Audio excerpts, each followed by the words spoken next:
শিখবো এটা খুব একটা ইন্টারেস্টিং বিষয়। আমি এখানে দেখতে পাচ্ছ যে আমি কিছু বিষয় এখানে ইনগ্রেডিয়েন্টস নিয়ে এসেছি, এইগুলো থেকে আমরা আসলে শিখবো। আজকে তোমাদেরকে যে বিষয়টা থেকে আমি শেখাবো সেটা হচ্ছে রাসায়নিক বিক্রিয়া, লবণ, ক্ষার, এই বিষয়গুলো সম্পর্কে আমরা জানবো। তো যেহেতু শুরুতেই বললাম রাসায়নিক বিক্রিয়া, তাহলে এটা হচ্ছে গিয়ে তোমাদের অধ্যায় 4-এ আছে এই টপিকটা, রাসায়নিক বিক্রিয়া।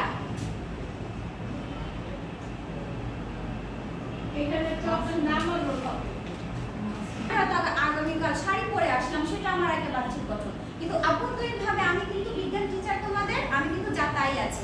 কিন্তু ধরো এমন হলো ম্যাজিক হয়ে গেল, আমি এক রাতেই সিন্ড্রেলা হয়ে গেলাম, তার মানে কি হলো যে আমার অভ্যন্তরীণ পরিবর্তনটাও ঘটে গেল, তাই তো? আসলে রাসায়নিক বিক্রিয়ার বিষয়টাও এইটাই, ঠিক আছে, যে তুমি যে বিষয়টা নিয়ে কাজ করছো তার পরিবর্তনটা ঘটবে।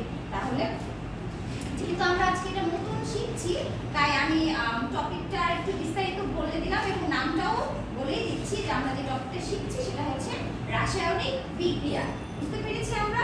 তাহলে আমাদের আজকের প্রতিপাদ্য যে বিষয়টা সেটা হচ্ছে রাসায়নিক বিক্রিয়া। তোমরা অবশ্যই সেই প্রশ্নগুলো আমাকে করবে এবং আমি উত্তরের মাধ্যমে তোমাদের সেই প্রশ্নগুলো সমাধান করে দেব। না বলবেন আমি যে পাঠটা পড়াচ্ছি এটা থেকে যদি প্রশ্ন তোমাদের জানা থাকে তাহলে আমাকে বলবে। ঠিক আছে, আমি আমার এই পাঠের অন্তর্ভুক্ত যদি তোমার কোনো প্রশ্ন করার থাকে তাহলে তুমি অবশ্যই আমার কাছ থেকে জেনে নেবে।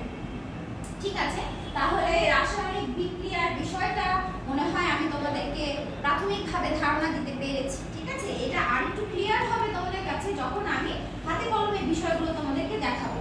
আজকে আমি যে বিষয়গুলো তোমাদের জন্য নিয়ে এসেছি এগুলো আসলে আমাদের সবই রান্নাঘরেরই উপাদান। হ্যাঁ, আমাদের মায়েরা এগুলো ব্যবহার করে থাকেন, কিন্তু আসলে আমরা হয়তো এটা জানতাম না বা বুঝতাম না যে এটাও কি রসায়নের একটা উপাদান হতে পারে। আজকে আমরা এটাই শিখবো। যে আমি তো শুরুতেই বলেছি যে রসায়ন শুধু যে বইয়ে সীমাবদ্ধ ব্যাপারটা তা না, এটা আমার চারপাশে ঘটছে, নিত্য নতুন ভাবে এটা ঘটছে, হয়তো আমরা বিষয়টা সবসময় অনুধাবন করছি না। তাহলে আজকে আমি তোমাদের একটা বিক্রিয়া করে দেখাবো, যেহেতু রাসায়নিক বিক্রিয়া নিয়ে কথা বলছি, বিক্রিয়া করে দেখাবো। আর এই বিক্রিয়ার জন্য আমি তোমাদের জন্য আজকে এনেছি এটা হচ্ছে গিয়ে ভিনেগার। ঠিক আছে, ভিনেগার। এখন ভিনেগার কি আমরা কি বলতে পারি? তুমি কি বলতে পারবে ভিনেগার কি? অ্যাসিটিক অ্যাসিডের 6 থেকে 10% দ্রবণকে ভিনেগার বলে। ভেরি গুড, তুমি খুব সুন্দর বলেছো। সেটাও বসে পড়ো। হ্যাঁ, অ্যাসিটিক অ্যাসিডের 6 থেকে 10% যে জলীয় দ্রবণটা সেটাকে ভিনেগার বলে। আমরা কি অ্যাসিটিক অ্যাসিডের সংকেতটা জানি? আমরা এই বিষয়ে কি আগে কখনো আলোচনা করেছিলাম ক্লাসে? জৈব যৌগের চ্যাপ্টারে পড়েছিলাম। হ্যাঁ হ্যাঁ হ্যাঁ। আচ্ছা, এখন একটা কথা হয়তো অনেকে আবার যারা জানো না তারা ভয় পেয়ে যাবে, অ্যাসিড আবার রান্না করে কি করছে? অ্যাসিড তো একটা ভয়ঙ্কর জিনিস, তাই না? তোমাদের সুবিধার্থে বলে রাখি, এই অ্যাসিড আসলে এটাকে বলা হয় একটা জৈব অ্যাসিড। অ্যাসিড তো দুই ধরনের হয়, একটা জৈব আর অজৈব। অজৈব অ্যাসিডগুলো খুবই শক্তিশালী হয়ে থাকে, সেইগুলো নরমালি আমাদের জন্য ক্ষতিকর। কিন্তু এই অজৈব অ্যাসিডগুলো এরা খুবই হালকা, মাইল্ড হয়ে থাকে। আমরা যে বিভিন্ন ধরনের ফল শাকসবজি খাই এগুলোতেও কিন্তু বিভিন্ন ধরনের অ্যাসিড থাকে। তোমাদের আমি আগের ক্লাসে বলেছিলাম তেঁতুলে এক ধরনের একটা অ্যাসিড পাওয়া যায়। তোমরা কি বলতে পারবে তেঁতুলে কোন অ্যাসিডটা থাকে? হ্যাঁ, ভেরি গুড। তারপর আনারসের কথা যদি বলি, আনারসে থাকে অ্যাসপারবিক অ্যাসিড। লেবুর কথা বলি, লেবুতে থাকে সাইট্রিক অ্যাসিড। এই সবগুলোই কিন্তু জৈব অ্যাসিড। এগুলো তার মানে এগুলো আমরা খাচ্ছি, তাই তো? ঠিক তেমনি এই ভিনেগারটাও একটা জৈব অ্যাসিড। আর ও খুব সুন্দরভাবে ভিনেগারের সংজ্ঞাটা দিয়েছে। আমি ভিনেগারের রাসায়নিক সংকেত হচ্ছে বেকিং সোডা। এটাও আমরা খাবারে ব্যবহার করি, খাদ্যকে ফুনানোর কাজে এটা ব্যবহার করা হয়ে থাকে। আচ্ছা, বেকিং সোডা, বেকিং সোডারও কিন্তু একটা রাসায়নিক নাম আছে। বেকিং সোডা নামটা তো বাজারের নাম না, আমরা বাজারে গিয়ে বলবো বেকিং সোডা দেন, কিন্তু এর তো একটা রাসায়নিক নাম থাকবে। রাসায়নিক নামটা কি আমরা কেউ জানি বেকিং সোডার? হ্যাঁ বলো। Sodium bicarbonate. Very good. Baking সোডার রাসায়নিক নাম হচ্ছে সোডিয়াম বাইকার্বনেট। সেটা তুমি বসো। তাহলে এই সংকেতটা আমি যদি বলে লিখি কিভাবে হবে? সোডিয়াম বাই বললে বিক্রিয়ক হিসেবে ব্যবহার করব এবং বিক্রিয়ক হিসেবে ব্যবহার করার পর এর মধ্যে কি ঘটবে? কি ঘটবে এর ভেতরে? আমাদের আজকের বিষয়টা কি ছিল? রাসায়নিক বিক্রিয়া। ঠিক আছে, তাহলে যখন এই দুটো বিক্রিয়কের মধ্যে আমি বিক্রিয়া ঘটাবো তখন এখানে রাসায়নিক বিক্রিয়া ঘটবে এবং এই রাসায়নিক বিক্রিয়া ঘটার ফলে কি হবে? এর ভেতরে একটা রাসায়নিক পরিবর্তন আসবে। অর্থাৎ এরা আগে যা ছিল, পরবর্তীতে আর এরা কিন্তু আর পূর্বের অবস্থা থাকবে না, এর মধ্যে একটা পরিবর্তন দেখা যাবে। আমি তাহলে সেই পরিবর্তনের বিক্রিয়াটা আগে লিখে তোমাদেরকে দেখাবো, এরপর আমি যাব একদম প্র্যাকটিক্যালি। তোমরা এখানে যা দেখবে পরে আমি লিখছি ঠিক সেরকম কিছু উৎপন্ন হবে এবং এটা খুবই আসলে চমৎকার একটা বিষয়, ঠিক আছে? আচ্ছা, আমি যদি তাহলে এখন এই অ্যাসিডিক অ্যাসিড আর বেকিং সোডার বিক্রিয়াটা করাই, তাহলে আমাকে প্রথমে লিখতে হবে অ্যাসিডিক অ্যাসিড, তার সাথে লিখব আমি বেকিং সোডা, সোডিয়াম বাইকার্বনেট। এই দুইটার বিক্রিয়ার ফলে, আর আমরা কিন্তু এটা জানি, এটা আমরা আগেই উৎপন্ন হবে, এখানে নেই যে উৎপাদন উৎপন্ন হবে সেটা হচ্ছে carbon die oxide. Carbon die oxide, carbon die oxide আমরা কিন্তু শিখেছি, আমরা জানি CO2, এটা হচ্ছে কার্বন ডাই অক্সাইড। আচ্ছা, আমাকে কি বলতে পারবে কার্বন ডাই অক্সাইডটা কি পদার্থ? কঠিন, তরল, বায়বীয়? গ্যাসীয়। হ্যাঁ, গ্যাসীয় বা বায়বীয়। হ্যাঁ, কার্বন ডাই অক্সাইডটা গ্যাসীয়, বা চাইলে আমরা এরকম একটা অ্যারো দিয়ে বোঝাতে পারি যে এটা একটা গ্যাসীয় পদার্থ। তার সাথে উৎপন্ন হবে কিছু পরিমাণে পানি, আর উৎপন্ন হবে সোডিয়াম ইথানয়েট, ঠিক আছে? আমরা এই ইনগ্রেডিয়েন্ট দুটো বিক্রিয়া করে যেটা উৎপন্ন হলো, কি কি উৎপাদ উৎপন্ন হবে এই বিষয় সম্পর্কেও কিন্তু আমরা পূর্ব ক্লাসে আমি তোমাদেরকে ধারণা দিয়েছিলাম যে কিভাবে আমরা একটা বিক্রিয়া সম্পূর্ণ করব। আচ্ছা, তাহলে এই যে কার্বন ডাই অক্সাইডটা উৎপন্ন হলো, এটাই আমরা আজকে দেখব এই বিক্রিয়াটার মাধ্যমে। আমি তোমাদেরকে এখন দেখাবো, আশা করি তোমরা খুব বিষয়টা এনজয় করবে, ঠিক আছে?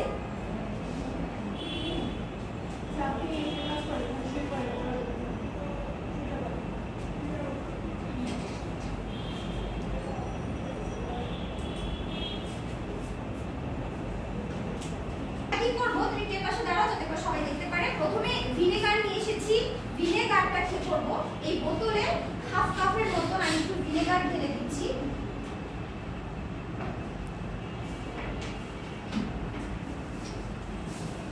শোনো, যেহেতু এটা রান্নাঘরের জিনিস, এটার মালিক আমাদের মায়েরা, কাজে এটা ব্যবহার করার আগে অবশ্যই মায়েদের অনুমতি নিতে হবে, ঠিক আছে?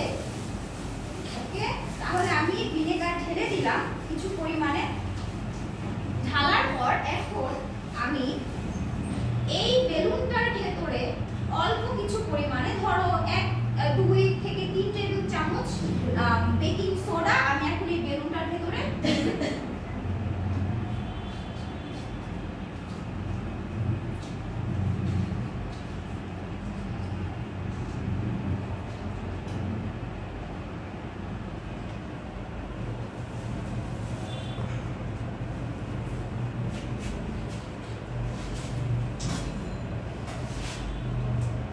এটার উপরে, হ্যাঁ, নিয়ে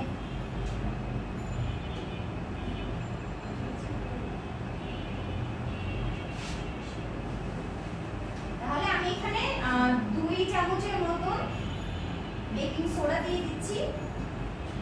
থ্যাংক ইউ তোমাকে, তুমি এখন জায়গায় যেতে পারো। আমি দিচ্ছি, ঠিক আছে? আমি তাহলে এখানে নিয়েছি ভিনেগার, ভিনেগারের যে সলিউশনটা নিয়েছি, আর আমি বেলুনের ভেতরে 2 টেবিলস্পুন বেকিং সোডা নিয়েছি। এখন কি করব, এই বোতলের এই মাথায় বেলুনটাকে আমি এভাবে সংযোগ করব, সুন্দর করে টাইট করে লাগিয়ে দেব। চাইলে আমরা একটা স্কচ টেপ দিয়েও লাগাই দিতে পারি, দরকার নাই, এভাবে আমি ধরে রাখবো। এখন এর ভেতরে যে বেকিং সোডাটা আছে, আমি এখন এই ভিনেগারের সলিউশনের ভিতরে ঢেলে দিচ্ছি। দেখতে পাচ্ছো বেলুনটা যে ফুলে উঠছে?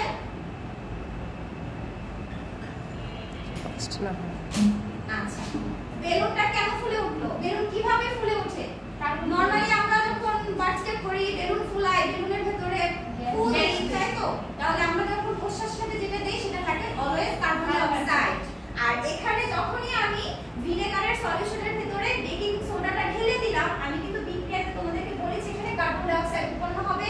এটা একটা গ্যাস, গ্যাসের ধর্ম কি? ওকে এক জায়গায় স্থির থাকবে, ওর ধর্ম তো উড়ে বেড়ানো, ঘুরে বেড়ানো, বিক্ষিপ্তভাবে ছুটোছুটি করা। তো ও এরকম করে ছুটোছুটি করে বোতল থেকে এই বেলুনের ভেতরে চলে আসলো, বেলুনটা ফুলে উঠলো।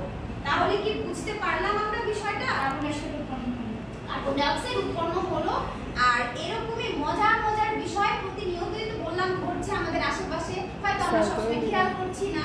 আর কেমিস্ট্রি এই জন্য মজার বিষয় যে এটা তুমি নিজে চোখে দেখবে, শিখবে, নিজে এক্সপেরিমেন্ট করবে। তাহলে এখন আমরা কি করব, আমরা এখন দলীয়ভাবে 4 জন করে গ্রুপ করব, গ্রুপ করে আমরা এই এক্সপেরিমেন্টটা সবাই মিলে করব এবং এটা আরো মজারভাবে শিখব। ঠিক আছে, আমি গ্রুপ করে দিচ্ছি তোমাদেরকে। এখন আরেকটা গ্রুপ, তোমরা এই বিষয়টা পড়ো এবং দেখি কার বেলুন আছে কত বেশি ফুলে ওঠে, কার এক্সপেরিমেন্টটা কত বেশি সুন্দর হয়। ঠিক আছে, আচ্ছা ঠিক আছে, হ্যাঁ সবাই করেছো, খুব সুন্দর হয়েছে। আশা করি আমাদের আজকের এই পাঠদানটা খুব সুন্দর হয়েছে, আমিও তোমাদেরকে বোঝাতে পেরেছি এবং তোমরাও খুব সুন্দর করে বুঝতে পেরেছো। আজকে বাসার তোমাদের যে কাজটা থাকবে সেটা হচ্ছে এই অধ্যায়ের আমি যে পাঠটা তোমাদের এখন শেষ করলাম এর অন্তর্ভুক্ত আরো দেখবে কিছু বিক্রিয়া রয়েছে। এই বিক্রিয়াগুলো হাতে কলমে লিখে লিখে তোমরা প্র্যাকটিস করবে এবং এগুলো আমাকে আগামী ক্লাসে দেখাবে, আমি কারেকশন করে দেবো। ঠিক আছে, আর পরবর্তী যে আমাদের যে পাঠ রয়েছে সেখানে এই ধরনের বিক্রিয়া রয়েছে, আমরা সেই ক্লাসগুলো ইনশাআল্লাহ আগামীতে খুব সুন্দরভাবে করবো। আজকে এতটুকুই।